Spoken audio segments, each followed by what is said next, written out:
వక్ఫ్ board సవరణ బిల్లుపై JPC ఏర్పాటైంది. మొత్తం 21 మంది సభ్యులతో జాయింట్ పార్లమెంటరీ కమిటీ ఏర్పాటు చేశారు. జేపీసీలో ఎంపీలు డీకే అరుణ, అసదుద్దీన్కు చోటు దక్కింది. ఇక ఏపీ నుంచి లావ్ శ్రీకృష్ణదేవరాయలకు చోటు లభించింది.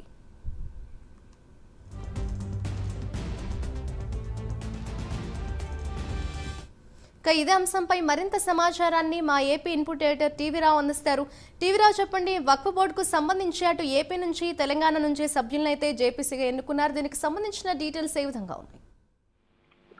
వక్ఫ్ బోర్డు బిల్లుకు సంబంధించి అభ్యర్థులను ఎన్నుకోవడంతో పాటు ఈ బిల్లుకు సంబంధించి అనేకమైన వివాదాస్పద అంశాలు కూడా తెరపైకి వస్తున్నాయి. ఇప్పటి వరకు ఈ బిల్లుకు సంబంధించిన భూములను మొత్తం కూడా ఏదైతే వక్ఫ్ బోర్డు పరిధిలోకి తీసుకొచ్చేవారో అయితే ఈ కొత్త బిల్లులో ప్రధాన అంశాలను వీటిపై ఇంకా స్టడీ చేయాల్సిందని చెప్పేసి ప్రతి జిల్లా, ప్రతి రాష్ట్రాల నుంచి కూడా సభ్యులను ఎంపిక చేయడం జరిగింది. అలాగే రాష్ట్రం నుంచి కూడా ఈ ఎంపీలను కేటాయించడం జరిగింది. అలాగే కేంద్ర మైనార్టీ వ్యవహారాల శాఖ మంత్రి రిజిజు దీనికి సంబంధించి వక్ఫ్ బోర్డు బిల్లును ప్రవేశపెట్టిన తర్వాత దీనిపై సుదీర్ఘంగా చర్చ జరిగింది. వక్ఫ్ బోర్డు ఆస్తుల ప్రక్రియ మొత్తం క్రమబద్ధీకరించేందుకు ఈ బిల్లు ప్రతిపాదన జరుగుతోంది. వక్ఫ్ బోర్డు భూముల యాజమాన్య హక్కులపై వివాదం తలెత్తితే ఇప్పటిదాకా ఒక్క ట్రిబ్యునల్ కు నిర్ణయాధికారం ఉండేది.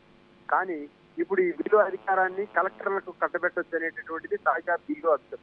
మరి ఈ విషయాల్లో కూడా ఎంపికైనటువంటి ఎంపీలు దీనిపై కూడా ఒక నిర్ణయం తీసుకున్న తర్వాత దీనిపై కలెక్టర్ దీనిపై స్పందించేటువంటి అవకాశం ఉంది.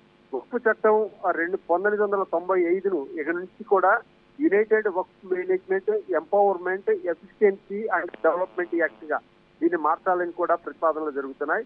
మొత్తం 44 సవరణలు ఏదైతే ఇంతకు ముందు ఉన్నటువంటి వక్ఫ్ బోర్డుకు ఇప్పుడుకి మొత్తం 44 సవరణలు దీనిలో ప్రతిపాదిస్తున్నట్టుగా సమాచారం.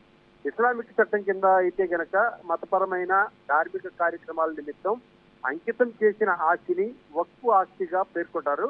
ఒకసారి వక్ఫ్ ఆస్తిగా ప్రకటిస్తే అది అదే ఫైనల్. ఇక నా వక్ఫ్ ఆస్తిగా ప్రకటించిన తర్వాత మళ్ళీ నాకు కావాలి, మేము పేదరికంలో ఉన్నాము, మళ్ళీ దీన్ని తిరగదోడండి, దీని అనే న్యాయస్థానాలు కూడా దీనిపై ఏమాత్రం కూడా తీర్పులు చెప్పజాలవు కూడా.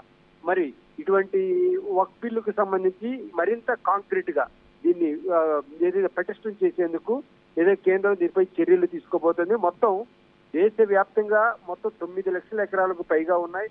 అంతేకాకుండా కొన్ని లక్షల కోట్ల రూపాయలు అంచనా, దీని విలువ అంచనా కూడా ఉంది. మరి ఇటువంటి దానిపై కూడా కేంద్రం ఒక ప్రతిష్టాత్మకమైన బిల్లును తెచ్చేందుకు ఒక రూపకల్పన చేసి దీనిలో మొత్తం 44 సవరణలు చేసేందుకు కూడా ప్రతిపాదించింది. దీనిపై ఏపీ నుంచి కూడా సభ్యులను కేటాయించడం, అయితే ఏ రాష్ట్రాలకు ఆ రాష్ట్రాల్లో ఎంపీలను దీనిలో ఒక నిర్ణయాధికారం ఇచ్చేటటువంటి సభ్యులను కూడా ఎంపిక చేయడం జరుగుతుంది. Madhuri, thank you టీవీరావు.